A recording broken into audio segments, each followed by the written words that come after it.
I'm excited to bring in our next speaker. Ladies and gentlemen, put your hands together and welcome Mr. Balaji Venkataraman. Mr. Balaji has an experience of 25 plus years in corporate IT. He is the CEO of Scholar Labs Innovations. Ladies and gentlemen, business and technology consulting are his forte, and bringing about digital transformation in education and his passion. Ladies and gentlemen, he has a vast experience in bringing innovation technology solutions to market. So put your hands together and welcome Mr. Balaji on board. Thank you so much, Samira. Thanks for that wonderful introduction. And a very good morning to all of you. This is a fantastic stage. I see participants from not only Middle East, but also from Southeast Asia and a few other places. So a very warm welcome to you, a warm good morning, good afternoon, wherever you are. So my name is Balaji Venkataraman, and I run a company called Scholar Lab, and we are in the business of bringing in the best-in-class virtual lab for educators worldwide. So let me begin. You guys must have seen, you must have heard of virtual labs, but what we are trying to do is to almost create a disruption in this STEM lab space, if you will.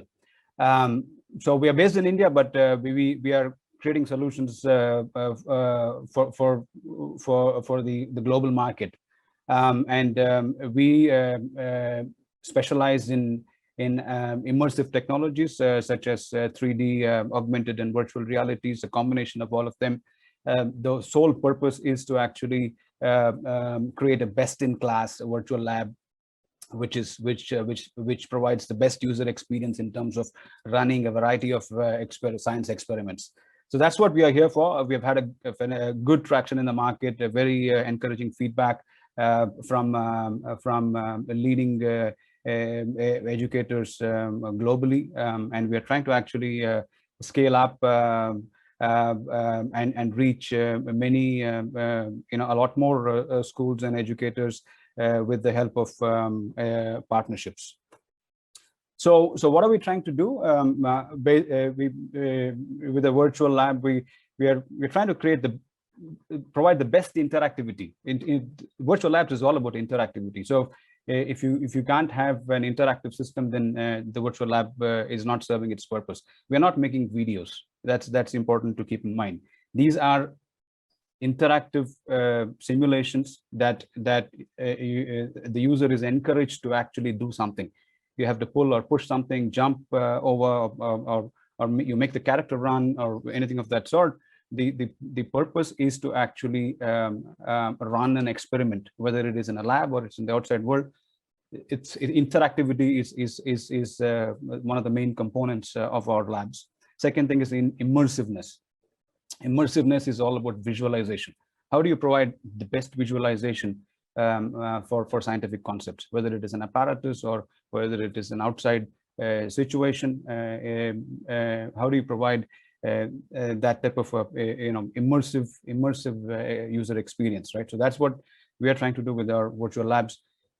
Highly interactive, highly immersive. The third thing is relevance. Relevance is important because we are actually building these solutions for middle schoolers, middle school and high school community, whether it is teachers or students. So that's the market we are targeting. So it's important that the content is as relevant as possible to the curriculum. So we have actually looked at a variety of curricula, school syllabus, international school syllabus, the Indian schools, the Singapore schools, the IB, IGCSE, and so on and so forth. So we're actually trying to create content that is relevant for these type of kids. And like I said, it's been meant for both teachers and students. Now, we're all about creating application-oriented content. Okay, this is important because a lot of times we see that kids are not able to appreciate scientific concepts. Why? Because in many cases, it is actually some text written in a textbook or some static images. So something like a Pascal's law or a Charles' law in chemistry, right? Or Snell's law. What does it mean, right? How do you apply these scientific concepts to solving problems in the real world. That is what we want to encourage students to do. Okay, and once they understand that, look, Snell's law can be applied to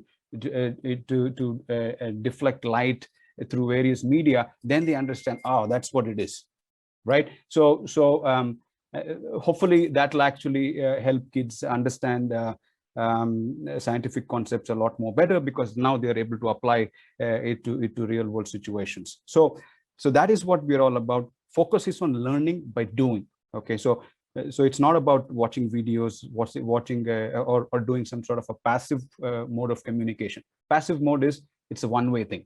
You get bombarded with information and you try to absorb as much of it as possible. Okay, here you talk back to the simulation and say, look, I want to run it in this particular way.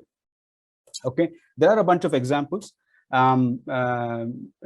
said, look, let's say you want to learn the concept of momentum.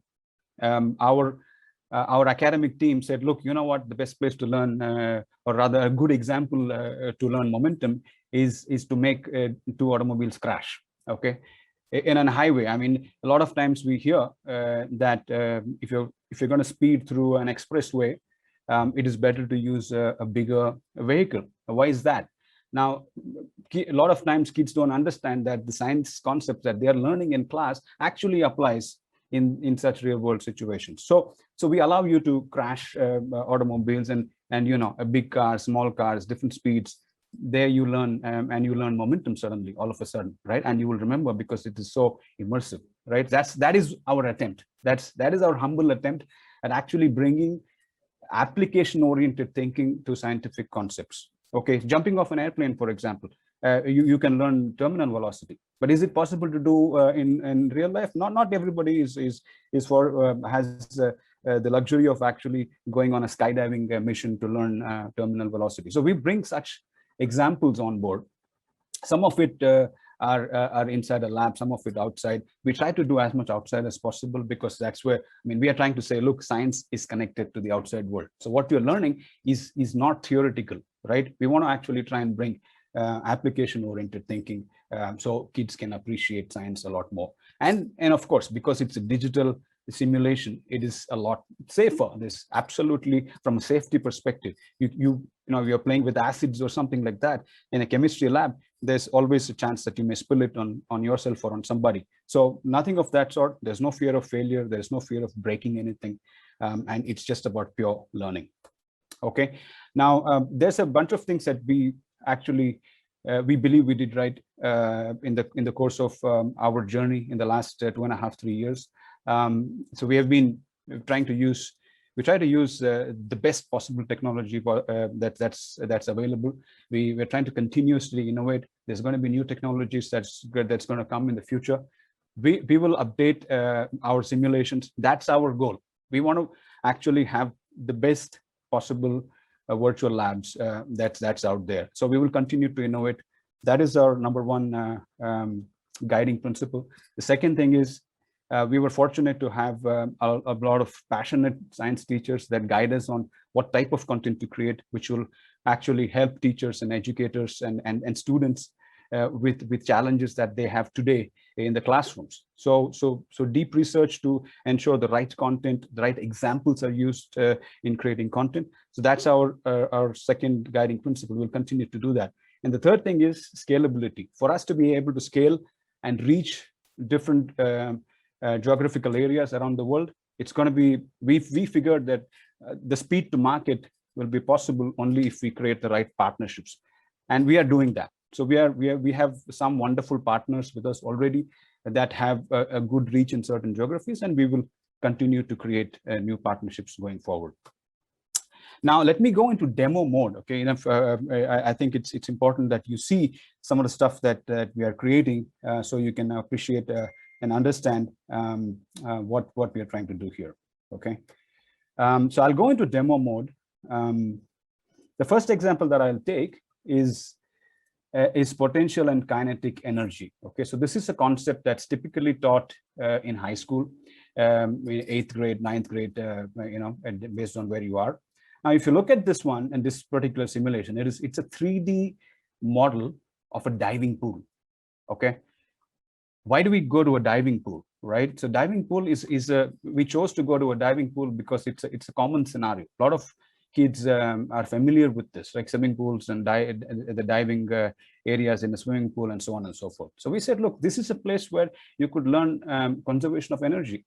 So you could, and we said it's interactive, right? So this is immersive and interactive. So you can actually go around, you can zoom in. There's a character standing at the bottom of the, on the floor here. And we want to make him go to different levels. So that's the interactive part. So you decide as a user, from where do you want to make him jump, right? And when he goes to different levels, there's something changing here on the left side of the screen. The potential energy is changing. Okay, so if I make him go to the topmost level, the kinetic, the potential energy is the highest, right? We can make this guy dive from there. Okay, so when the dive takes place,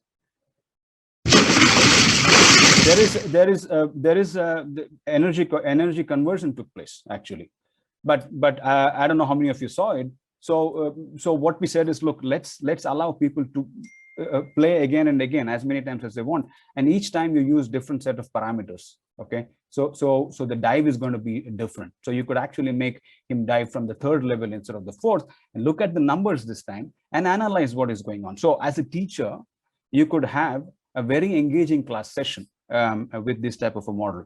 You could make you could run this whole thing in slow motion and then do a step-by-step analysis. So now this is in slow motion, as you can see, and then I can make this I can pause this action. I can pause the action mid-air. The dive is happening, but I paused it, and then look at the numbers and have an engaging conversation. So these are the type of simulations we are making. And you may have observed that this is in the outside world. It's not in a lab, even though we call ourselves Scholar Lab. It's not actually. The world is a lab for us. It's a science lab. You just have to figure out a way of simulating the whole thing. So I'll take another example. I'll have to quickly move because there's not a whole lot of time. So the second example that I'll take, this is a recording that we did of one of our simulations. It has got a bit of explanation at the bottom, so I'll show that to you as well. So this is an example of a very theoretical concept, which could otherwise be very boring, not so exciting. So this is a simple pendulum. How exciting can it be, right? One of the physics teachers came and said, you know what, this is a very dry subject. Can you do something about it? So we said, yeah, let's make an attempt. So we said, yeah, look, we created a model, and you can see that there is a lot of back and forth. I mean, there's multiple pendulums are in motion, and you can change a bunch of parameters. You can change the length and breadth of it. Now, what we did is, that was a basic concept, which was letting a couple of pendulums go back and forth. Now, what happens if you actually stack up 16 of these? Okay, this is where the exciting part comes in. And not many labs around the world will have such an apparatus. Okay, with this you can actually you can actually put things together of this sort and make the learning interesting. So we are trying to create some wave patterns here. Okay, and this actually really drives home the concept of pendulum in all forms actually. So if we had, in this particular case, we are saying if you use pendulums of different length, you can create some wonderful patterns. Okay, so this is how you could make a simple concept such as a pendulum a bit interesting for kids to learn. Okay, so that was the second one. This was also in a lab actually, in the physical confines of a lab. Okay, but it used some I mean, we used some apparatus that that is not commonplace. Not every lab in the world have that type of an apparatus. But the whole goal was to actually create something interesting. I'll take a third example. I have a few more minutes to go. So let me see what I can show you here. This is an example in chemistry. Again, this is also in a lab. The idea was to actually show you something in a different subject. Now, as you can see here, this is a lab, chemistry lab. There's a bunch of solutions that you can see that are commonly used in daily life. Some of it is used in daily life, like honey and sugar and vinegar and so on and so forth. But there's also solutions like hydrochloric acid. What we're trying to do here is to check if a vinegar or any of these solutions conduct electricity or no. Okay, so we poured vinegar into the beaker here. Okay, and that is something that is user controlled. All of this is user controlled. Okay, and then you put in some electrodes in here. So there's electrodes, and it's connected with a battery. There's a gap in there, and you're allowed to actually use, let's say, an LED or a light bulb or a compass into that gap. Okay, but this is going to conduct electricity only if this liquid here allows the circuit to be completed. Now the bulb is glowing, which means that vinegar conducts electricity. So these are the types of experiment that you could do. Okay, so I can drain that off. I can say, okay, let's try maybe distilled water. Does distilled water conduct electricity, right? So let us check that out. So you do that. Okay, you can have, as a teacher, you can have each child pick up a different solution and do this experiment, right? So I'm doing this again, and in this case, distilled water, when we have distilled water, the light does not glow. So what do? Either you say that, look, distilled water does not conduct electricity, or you can go a step further and say, you know what, let me try and add some common salt to it. Okay, so I'm going to add some common salt into distilled water, and we stir it. Okay, and suddenly the bulb starts glowing. So these are the type of experiences we want to actually have kids go through. Try a whole bunch of different things. Each experiment is loaded with different types of experiments. Okay, so there's lots for. So that's how we have built our simulations, to make it as interesting as possible, and intensify the learning process. That's our end goal. Get hands-on. That is the goal. Our goal, what we will do, is to bring science experiments to life and allow teachers and students to then take it and make class sessions very engaging and very interesting. So that's the overall thought process. I'm going to go back into presentation mode. I have a couple of minutes or so before Samira and the organizers are going to say, you're going to ask me to stop, right? So let me try and bring in a couple of more thoughts and conclude this talk. So the first thing that I will say is that if you think this approach that we are taking is interesting for you, and you want to give it a try, give us a shout, and we will give you a trial license. Okay, so we will display some contact details in the end, and you can get in touch with us. We have built about 125 watt simulations covering 400 to 500 topics in science, physics, chemistry, and biology. And this content library is growing. Okay, each time we talk to a school or an educator and they say, hey, you know what, do you have an example of this? Sometimes we have it, sometimes we don't. And if that example is really exciting and it's going to actually make a difference to the way science concepts is taught, we go back and make it. So that's the approach we are taking. Okay. Why are we here? We want to actually network around, obviously, and this is some of the regions that I mean, you guys are from some regions that we are not present yet. So we believe in strong partnerships, strong bonds, like the chemical bond and James Bond, right? So that was. Sorry about that. So we want to create good partnerships.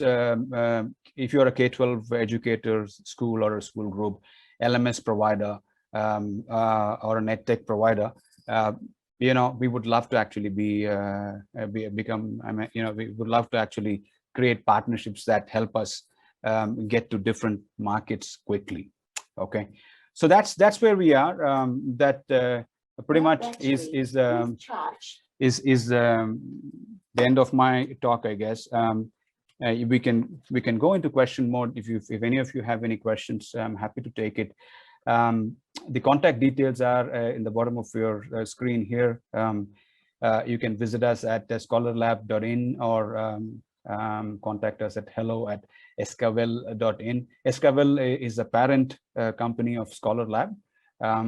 We created Scholar Lab as an entity to completely focus on K-12 education. So yeah, that's how you can get in touch with us.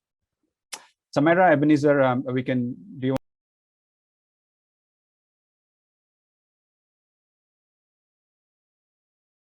Some questions I can see. Okay. How to choose between, so I'm going to read out and I'll try to answer as many questions as I can. Okay. How to choose between mimicking real world appearance and enhanced features which will enable best learning situation for the virtual lab. So we are fortunate to actually have some wonderful academicians work with us, people that have extensive teaching experience. They help us actually understand the real challenges that teachers and students face in the classrooms, and we also, with their help, we are able to actually create real world, the right examples. It's important to get the right examples always. So yeah, I mean, we have very talented academic team that is helping us create wonderful content. So hopefully, I think that is what is important. It's not just the technology. Technology is an enabler. You should have the best enablement possible, no doubt about it. But without a strong content team, a strong academic team, we're not going to be able to create a path-breaking virtual lab. So we are fortunate that in both the aspects, we have been able to progress at the speed that we wanted to. Of course, there is improvements always possible. And then another question is, does Scholar Lab have activities for higher education, or is it for secondary level? Right now, it is for middle and high school. Perhaps somewhere next year, we will start in the higher education space as well. But for now, clearly, it is for grade 6 to grade 12, because that is where we saw a huge opportunity, because there is not enough good virtual labs. In fact, there's not enough virtual lab, period. There are a couple of virtual labs that have done well, but there's a huge gap that needs to be filled in there, and that's our humble attempt at the moment. Does Scholar Virtual Lab have activities? Okay, so we covered that. What are the challenges associated with virtual labs to teach on a day-to-day basis? What factors should be considered when planning and development and implementation of virtual labs? Now, there are two questions here. One is, how do you implement virtual labs like this, or like Scholar? And what are the challenges associated, and how do you actually, what factors should be considered in planning and development? Now, I'll take the second question first. Implementation, we have actually tried to make it as simple as possible to implement. Our virtual labs don't require any special equipment to use. You just saw, I mean, I'm using a regular laptop, and all of you actually saw what I was trying to do. So this is browser based. If you want to, if you're using a laptop or a desktop, all you need is a browser, and of course there are some minimum device configurations, but as long as I'm not talking about any high-end laptop or anything of that sort. So some basic laptop with the good internet connectivity, that's all you need. We also have the Android version of it that works on any Android device, and very soon we will also be coming out with the iOS version as well. So from a planning perspective, I think we have tried to make it simple from an implementation perspective, we have tried to make it simple. As far as planning and development is concerned, we try to help educators by running training sessions. It may not be a one-on-one basis, but then we do try and conduct on a periodic basis training sessions to help educators and teachers and students understand how to best make use of a virtual lab of this sort.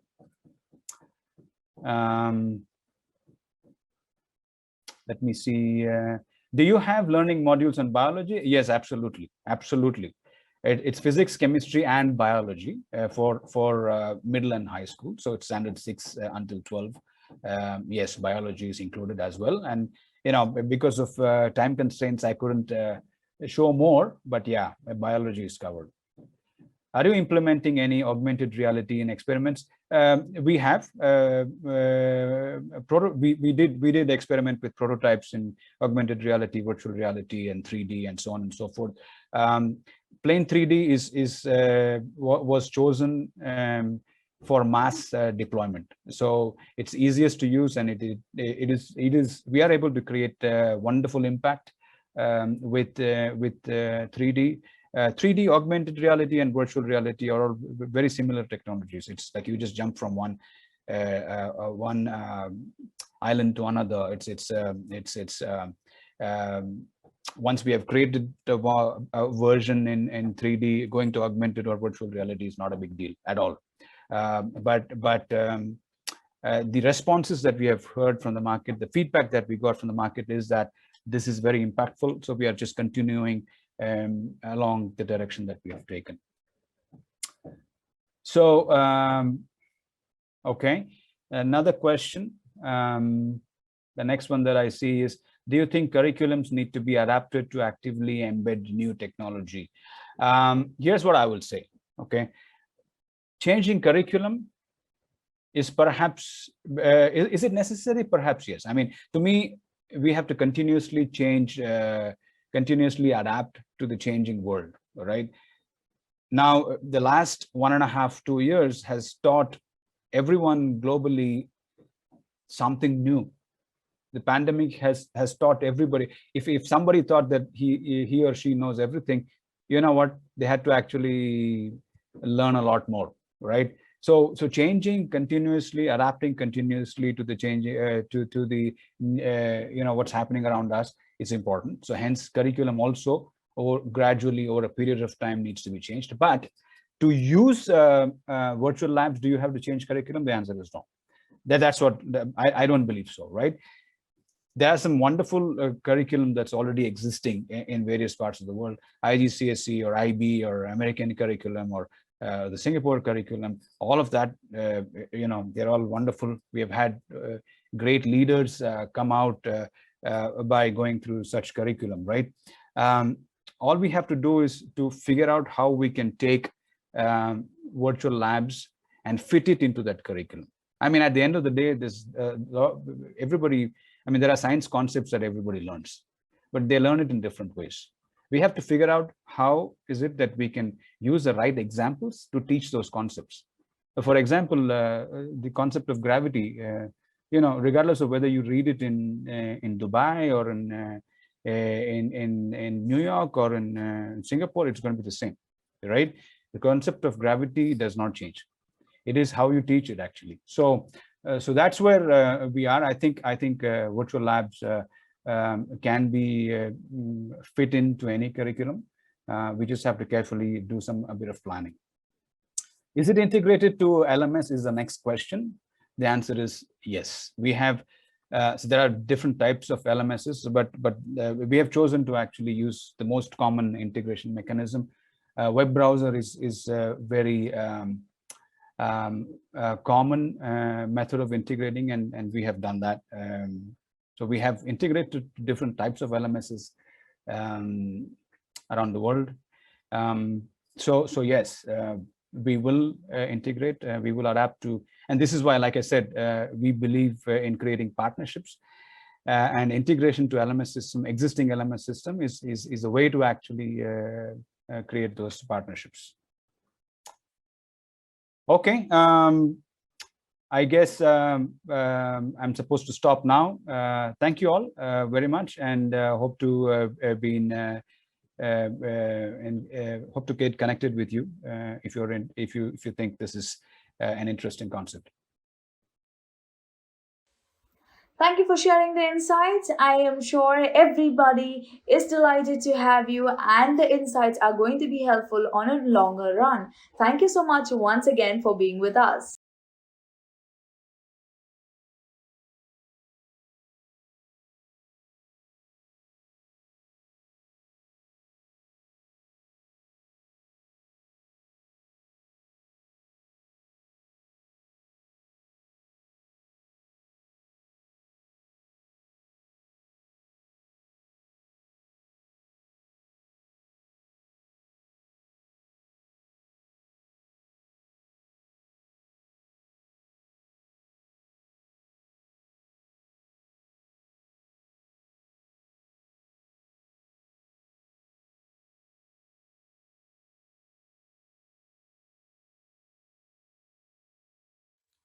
Ladies and gentlemen, our next speaker for day is Divya Lal. Divya Lal is the founder and managing director of Fliplearn. Under her supervision, Fliplearn has been able to support learning across 400 schools, 20,000 teachers, and 400,000 students using the digital learning model. Divya is a visionary, charismatic leader and a TEDx speaker with over 2 decades of experience. Let's go ahead and welcome Divya Lal on board. Good morning, everybody, ladies and gentlemen. It's a pleasure to be a part of the Qatar Digital Summit, and I thank the IBA Forum to have us here. I bring you the story at what we are working at Fliplearn. My name is Divya Lal, and I'm the CEO and the founder at the company. Today, we are working and trusted with more than 400 schools, 18,000 teachers, and more than 400,000 students that leverage the benefits and the value that we provide using our systems. Before I go any further, to set the context of what really Fliplearn is working in, we look at the actual K-12 instructional flow that is happening in India. It's pretty much segregated into these 4 aspects. You have classroom instruction. It's always been there. Teachers doing chalk and talk. Instructor-led sessions. We've seen digital classrooms becoming a part of it. And the whole persona of a classroom instruction is where the teacher is able to construct experiences and create a journey where the child essentially understands the concepts in the curriculum that are scheduled as per their syllabus. Almost every classroom instruction, more or less, in a couple of sessions, will lead into a homework. Okay, and it always ensures that there is some kind of a homework, some kind of a home to do activity that is given. And every child in India essentially comes back home, and of all the things that they will do post school hours, homework will be one of the very key aspects that every parent wants them to do. That is always a de facto check mode. Then comes the self-study piece. And the self-study piece is where the children is now basically taking assistance, mostly from parents. 90% of the kids still reach out to parents if they're in primary and middle. And the rest of the piece go to a tuition market. The tuitions market are well established in India. The size itself is estimated to be about anything from $7 to $10 billion. And nowadays, we've also seen online platforms like Byju's, Vedantu, all of them trying to actually capture, and they've done a phenomenal job in establishing online players in comparison to the tuition space on helping children understand the concepts. And at the end of this entire story, what really happens? There is a test that happens, because the school moves into this entire process of saying, we teach you something, we give you a homework, we correct that, you have to study it on your own, and then we are going to test to understand how much you know. And this could be a weekly test, it could be a monthly test, it could be board exams, and they mostly end up with a report card. And the report card is quite an event in an Indian student's life, because you can see there are a million memes on it on what happens when you get a bad report card, or what happens or how you get celebrated. But if you see the life cycle of the K-12 segment in India, it essentially moves from one step to the other. And while we have seen interventions across all these spaces, we believe that homework is that one space that has not been touched. And it could be because it's extremely laborious, it's extremely daunting, and it also needs a huge shift. And even though the COVID has helped people to go online with their instructions, with their assessment, the homework still says to be the same rudimentary homework, monotonous of doing something and uploading and then downloading and checking. We believe this is the most untapped opportunity in India today when you look at the edtech frontier. And just to give you a sense of what is this opportunity, what is this size that we are really talking about, let me get you through some numbers. In India, there are more than about 300,000 private schools, and at an average about 700 kids, you're looking at not more than anything more than 240 million students and about 9 million teachers that go to this private school segment. Now, on an average, all studies show that a child gets anything from 3 to 5 homeworks a day. And this essentially means that in one day, India generates anything from 700 million to 1 billion notebook copies. And that's a huge number. 210 working days in the country, you're looking at anything from above 200 billion notebooks that would be available on the homework front. Now, this is a ridiculously huge number. And it's not just about the number of assignments that are being generated. If you look at the amount of man-hours that are being invested, you have anything more than 500 million man-hours on the students front and 9 million teacher man-hours that are going every day in just assigning, completing, and correcting homework. Now, this is a huge space that needs some kind of a transformation, that needs some kind of a help that can make and bring value to this very important aspect. Because all researchers prove that children who do well in homework consistently are likely to also have better learning standards, better assessment grades, and so on. Now, what is the Fliplearn opportunity? The Fliplearn opportunity is very, very simple. That if you were to give us a 700 million or 1 billion homework assignments, go through the Fliplearn system, we can assure a time saving of more than 80%. You can save about close to 350 million man hours in a single day. There can be a dramatic improvement into learning and assessment, and we can really form a base for real personalized learning, because you can track a child's performance from every day and really ensure that it strings into a larger piece of information as the child goes through the K-12 process. And needless to mention, the process efficiency that we can recommend considering the big aggregated data that we have at our hand. So what does Fliplearn do? Fliplearn's Edge, which is the homework transformation system, is transforming the homework delivery in India. And we ensure there is a tangible benefit to every stakeholder that is associated, whether it is the teachers, the student, the school management, or the parents. You can assign homework in one click. You can have automated homework correction. You can create your own content or use the expert provided question bank from Fliplearn. You can check performance. You can have question-wise and detailed analytics available. You can have the world-class curated content. And you look at adaptive homework through true and real personalization. So what we are currently doing, you can see this is the current system on your screen.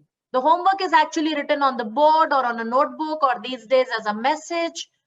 But what the Fliplearn Edge can do is it can assign it to the class in one click. The teacher today spends her time in creating this homework, but the Fliplearn HTS has already preset customizable homework options available so that a teacher spends time into just choosing if there's some correction, but there is already ready-made stuff. The teacher has to go through and correcting every possible notebook that's there. The HTS provides automated correction to 80 to 90% of the homework that is generated. And we can give you plagiarism check, which is absolutely impossible to do it manually.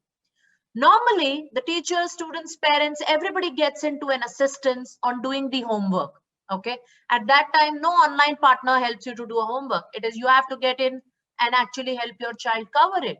But the homework transformation system understands what homework the child is attempting and actually shares the right nudges, the right modules a child may need at that exact point, at the point of doing the homework, so that the child can complete it. Basically, in the current system, it's a one-fit-all solution kind of a story. There's one homework everybody has to attempt. Fliplearn Edge HTS can give you the privilege to get adaptive homework becoming a reality for you without having to increase the load, the workload of either creating, assigning, or correcting it. Homework is a drudgery. I mean, if you look at students, it's not really a very exciting piece. But how gamification can help this and excite students into achieving badges, color notes, and so on are some of the things that the system can work on. Of course, it can help you to identify easily academic strengths and weaknesses of a children. And very importantly, today in India, homework provides zero level of analytics. There is no meaning. It's just a task, but it is done every day. And it's a huge quantum of tasks, like we saw, about 700 million to 1 billion copies. But if you use a Fliplearn Edge system, you can get detailed reports and diagnostics of all grades of a child's progress. You can really help a child understand what goes on a day-to-day basis rather than just those monthly tests or an aggregated test scores that punch a child in a place. We believe we can create every child's learning profile as we are going ahead. You look at, we obviously work through, it's device agnostic, it's platform agnostic. You can work through any kind of pieces that it works. And to give you a sense on what we are doing, let me take you through a small video of how the interface really works through. So the teacher, once she logs in, out of the many things she can teach and she can do a test, she can actually reach out and choose which class, grade, which course and which chapter she is really working at. The moment she chooses, there's a nudge on what are the preset homeworks that are there. So if you don't have time, you can just use that. It also shows you all the homeworks you have ever created and what is their status at this point of time. Is a correction needed? Do we need to state it on a graph, or is it already corrected? Are the analytics ready? So once you start clicking on creating a homework, you give it a name. You want to choose what kind of homework this is. It's for revision, it's assessment, it's a project work, it's collaboration, and you can get started and click on, using a template or any kind of instructions you want to give your children before they begin. So you choose your class, section, topic, etc. You can choose from a question bank of what we have. You can choose from any learning resources that you would like to see. Preview your entire homework. You can set the time of when the homework will be ready, will be dispatched, and till what time should the children actually get a time to really attempt it. So you can say, okay, I want to publish it to a 9th grade 1 section. What should be the start date and the end date? And that is how it can just publish in one click. You can also look at how the children can attempt it. In their own logins, when they reach out, they can actually see a pop-up of the homework. They can take the quiz, they can publish their marks, etc. And once they attempt it, they will get a report, and the teacher also gets an aggregated report on what is working on. Now, why we believe Fliplearn is a huge story? It is a huge story because we are looking at helping every school in this country adopt the homework transformation system so that, they can really bring real value out of this piece of instructional workflow, which is really not adding anything other than a mundane task to both the teachers and the students' life. We have a very low entry cost. It takes just about $5 a day for the entire school to use this homework transformation system. And the Fliplearn suite of curated content. We've invested a lot of time in ensuring the child has precisely the right kind of content for every topic assistance that he or she may need while completing the homework. And that's available just as about $2 a month per child when they work with. And of course, the big data, the aggregated data that we have, we believe we can monetize it in many, many unique ways as we go forward in our journey. You've seen, a lot of people, when I go across, people say, yeah, but it's COVID and schools are closed, so maybe it's working. But what happens?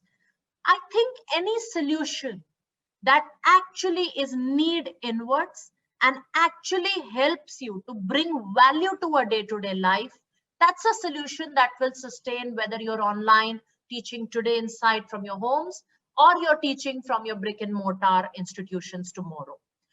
We believe that what we can do, one, take away the pain and the drudgery of doing and correcting homeworks, and second, bring high-end analytics and pieces to give value and meaning back to every stakeholder in the world. We've seen market projections moving up, whether it is pre-COVID or during COVID in the edtech space. Everybody is aware how the K-12 landscape is changing. And I can tell you that homework is the final frontier in the edtech industry in India. This is the only thing left that has to be impacted for India for it to reach out. Well, before I come to my team, I want to share with you what our customers are saying rather than just us talking.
Okay. Can you see my video?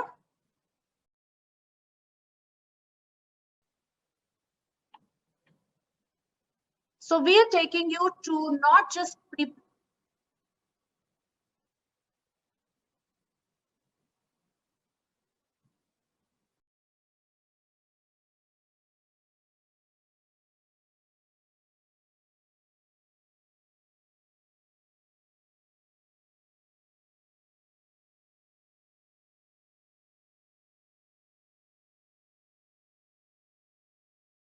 trying to tell you is that today Fliplearn has not only permeated the top premium tier 1 cities.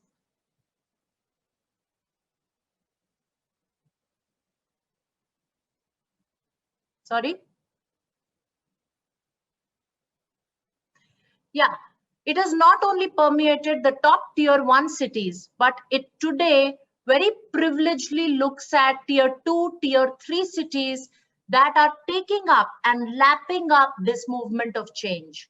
We've ensured that the system works at any bandwidth levels, and we have a very, very stellar team that is driving this entire experience for the 400,000 students and 20,000 teachers that we have currently, and as we grow and reach out to our 1,000 schools scheduled for this year.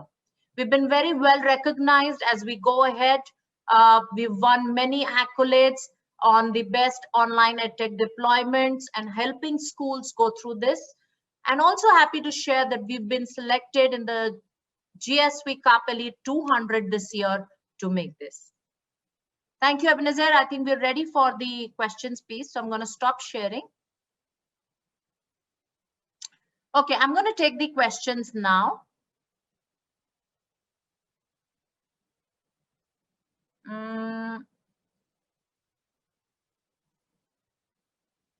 What Fliplearn did to guarantee the system security?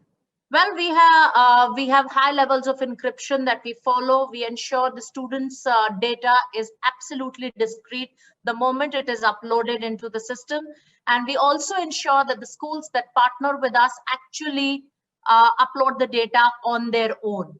And it really ensures that there is sanctity to the data, and even to us, it is completely encrypted when they work.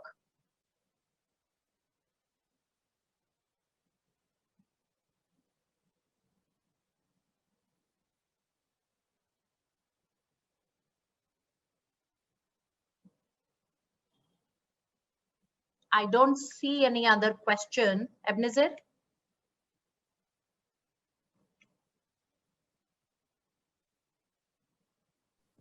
Hi, Ms. Divya. I think we have put on Zoom chat. Can you check the Zoom chat?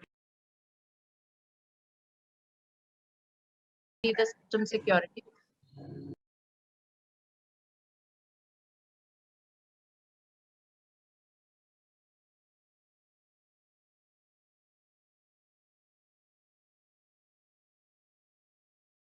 Curriculums need to be adapted to actively embed new tech.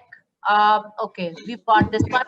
Is Fliplearn HTS an app, and how much does the installation cost? So Fliplearn HTS is can be used as an app, can be used on the web browser. It is platform agnostic. It can be used on Androids, on your iPhones, or just on a web browser. So it can work always. Secondly, how much does the installation cost? Well, currently all it costs is about $5 a day for an entire school to get the entire experience of Fliplearn.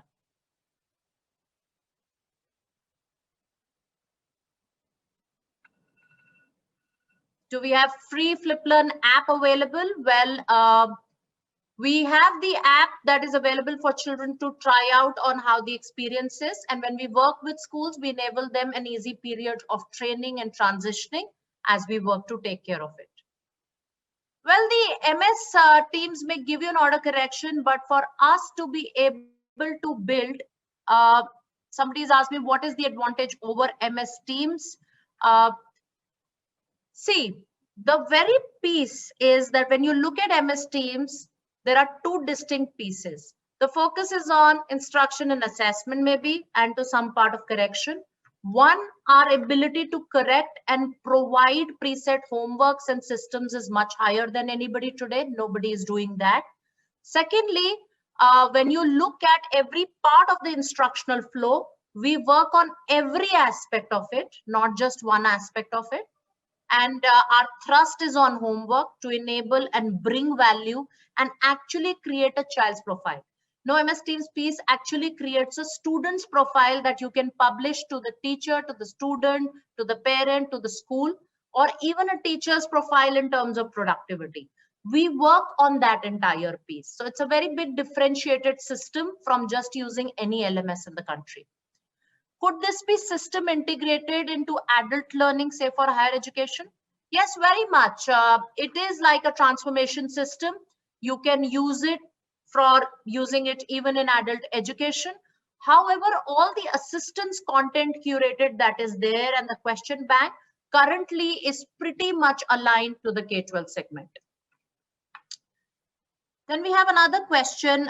Would like to know how Fliplearn assists in practical means of concept learned. Is what delivered in books or physically now is online mode, etc. Well, we're an online piece, and I think you just saw Escavel a while before so we have all kinds of assisted material that is passive and active, both simulation modules where children can take their hands on and actually learn the concept while they are doing. This is not a physical moded piece, it is an online system. Student engagement. I think we've seen transformative records in terms of how children are participating and finding it a far more active piece of doing homework rather than a mundane activity of just writing something and uploading or downloading or giving it in a notebook. As a teacher, do my homeworks are going to be shareable to others, and how Fliplearn bank of homework is built? So 2 questions, I'll answer it separately. As a teacher, do my homeworks are going to be shareable to others? Well, within your school, you can allow to publish it to other teachers who may be teaching other sections. But for using it in the universe, the Fliplearn team will take a proper permission, and only if granted can be shared as a part of preset homeworks.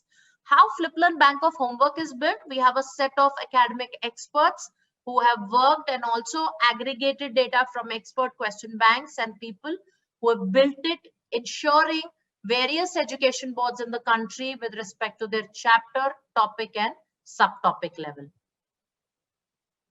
What are the key changes in social environment which will reduce digital divide? Well, that's a very larger domain question if you really see. I think what is important is that if we encourage motivation on day-to-day work, the stress on a final exam reduces. I think because we work in the space of homework, it is something that you can actually leverage in terms of easing out. And a digital divide, while there are many things the country provides in terms of infra capabilities, device penetrations, India is a country of various segments and economic strains. And while we build solutions, we want to ensure it is accessible, it is easily working on any kind of a 2G, 3G bandwidth. And those are things the solution providers can work and ensure it is reachable. Can we link Fliplearn to OneDrive and Google Drive? Yes, collaborations are possible on the tech front. Even for the online classes, we do provide the Google Classroom links or MS Teams link or Zooms, whatever the schools may be happy to use. Is there any length period of use the app and what different with Google Classrooms? Well, I did explain the differences on how we are very student oriented rather than doing a group class and enabling transforms that can do quick polls or tests. We believe in actually managing the academic learning journey of every child and building it not only for 1 year, but across years and publishing and helping schools, students, parents, everybody to understand. Any length period of the use of the app? Well, when we tie up with the school, the tie-up is for 12 months and we work across that period to help them understand this and use our system to bring real value. Can this be implemented in remote locations and how is the accessibility? Very much implementable. I'm sorry I couldn't run my testimonials video. We have people right from tier 2, tier 3 cities on our testimonial only to prove this, that this is not just a tier 1 solution. It can work in any remote location, a decent amount of bandwidth and extremely accessible with a lot of support videos to help parents, students, teachers all use it. Can this be used for all types of assessments? Yes, we provide you all areas of assessment, subjective, objective, and all of this. Thank you so much for your time. It's a pleasure being here. Thank you. It was a pleasure having you on our platform. Thank you for coming and sharing insights. I'm sure everybody is delighted to have you on board and to listen to your session. Thank you so much once again.